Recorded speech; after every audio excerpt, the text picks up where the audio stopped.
नमस्कार शेतकरी मित्रांनो, पीक विम्याच्या संबंधित अतिशय महत्त्वाची अपडेट ही आलेली आहे. ह्याच्यामध्ये ज्या शेतकऱ्यांचे पैसे भेटलेले नाही आहेत त्यांच्यासाठी देखील अपडेट आहे व ज्यांच्या रकमा दाखवून कॅल्क्युलेशन अवेटेडमध्ये ज्या शेतकऱ्यांचं होतं त्यांच्यासाठी देखील एक छोटीशी अपडेट आहे. ती व्हिडिओच्या मार्फत आपण जाणून घेणार आहोत.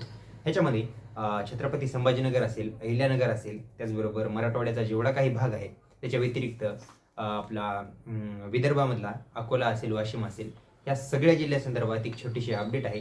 ती अपडेट आपण व्हिडिओच्या मार्फत कव्हर करूया. तर व्हिडिओला शेवटपर्यंत काळजीपूर्वक नक्की बघा. या व्हिडिओच्या मार्फत आपण पीक विमा मंजूर झालेला कधी जमा होणार आहे, त्याचबरोबर काही शेतकऱ्यांच्या जागा म्हणजे शेतकरी संख्या व रक्कम देखील समोर निघून आलेली आहे. एकंदरीत कोणत्या जिल्ह्यासाठी अपडेट आहे ती सगळी तुम्हाला व्हिडिओच्या मार्फत सांगतो. व्हिडिओला काळजीपूर्वक शेवटपर्यंत नक्की बघा. पण त्या अगोदर जर चॅनलवर नवीन असाल तर माझं नाव आहे सम्राट आणि स्वागत आहे तुमचं शेतकरी सम्राट यूट्यूब चॅनलवरती. चॅनलला अद्यापही लाईक, सबस्क्राईब, शेअर केलं नसेल तेही करून घ्या व माझ्या डाव्या साईडला जी काही बेल आयकनचं बटन दिसते त्याला देखील दाबा, म्हणजे तुम्हाला शेती व पीक विम्याच्या संबंधित सर्वात लवकर अपडेट भेटून जाईल. तर चला आपण अहिल्यानगरपासून सुरुवात करूया. तर बघा, अहिल्यानगरमध्ये खरीप 2025चा पीक विमा हा 118 कोटी 63 लाख रुपये मंजूर झालेला आहे. ह्याच्यामध्ये शेतकरी संख्या 2,13,000 असणार आहे. आणि आता ह्याच्यामध्ये बघा, काही तालुक्यामध्ये कॅल्क्युलेशन अजून बाकी आहे, ते म्हणजे कापसाचं आणि कांद्याचं, ह्या दोन पिकाचं कॅल्क्युलेशन अजून बाकी आहे, अवेटेड दाखवत आहे. तर बघा, तालुक्यानुसार आपण रक्कम जाणून घेऊया. बाकी जिल्ह्यांची सध्या देखील अपडेट मी तुम्हाला व्हिडिओच्या शेवटपर्यंत नक्की सांगू. 5 मिनिटाचा व्हिडिओ असणार आहे. तर ह्याच्यामध्ये बघा, नगर जिल्ह्यासाठी, नगर तालुक्यासाठी 5 कोटी 3 लाख, त्यानंतर अकोलेसाठी 1 कोटी 17 लाख रुपये रक्कम, जामखेडसाठी 17 कोटी 71 लाख, त्याच्यानंतर कर्जतसाठी 89,000. कर्जतची शेतकरी संख्या देखील कमी असल्यामुळे रक्कम देखील त्यांना कमीच आहे.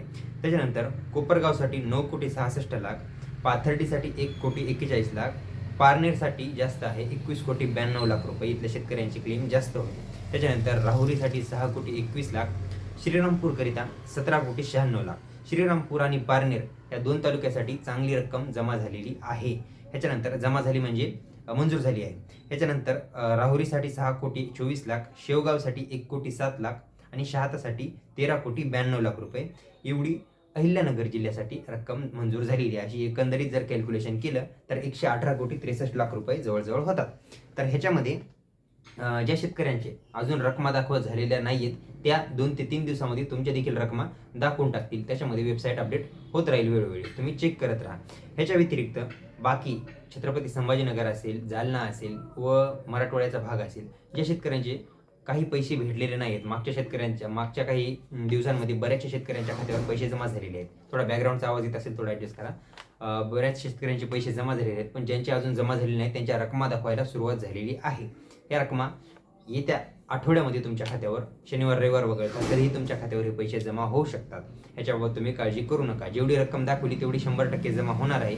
आणि काही शेतकऱ्यांच्या खात्यावर एकदा जास्त पैसे येणार आहेत, म्हणजे ती मागच्या वर्षीची व या वर्षीची दोन्ही मिळून एकदाच तुमच्या खात्यावर रक्कम बऱ्याचशा शेतकऱ्यांच्या खात्यावर जमा झाली आहे. हिंगोली जिल्ह्यामध्ये कळमनुरी तालुका असेल, औंढा असेल, त्याच्यानंतर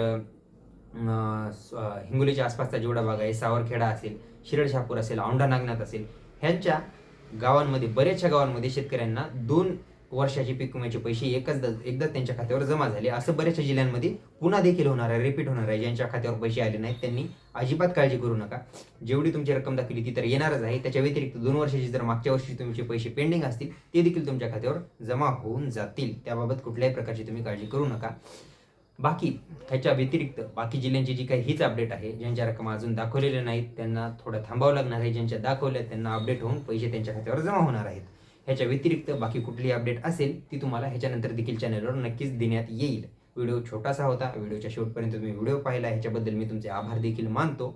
जर चॅनलची माहिती जर तुम्हाला महत्त्वाची वाटत असल्यास तुमच्या इतर शेतकरी बांधवांपर्यंत देखील पोहोचवा, कारण पीक विम्याच्या संबंधित वेळोवेळी टाईम टू टाईम अपडेट आपल्या चॅनलवरती येते, हे तुम्हाला आम्हाला सर्वांनाच माहिती आहे. तर चला, माहिती महत्त्वाची वाटत असल्यास व्हिडिओला जास्तीत जास्त शेअर करा आणि चॅनलला सबस्क्राईब करा. अशीच महत्त्वाची माहिती घेऊन आपण पुढच्या व्हिडिओमध्ये भेटूया. तोपर्यंत नमस्कार.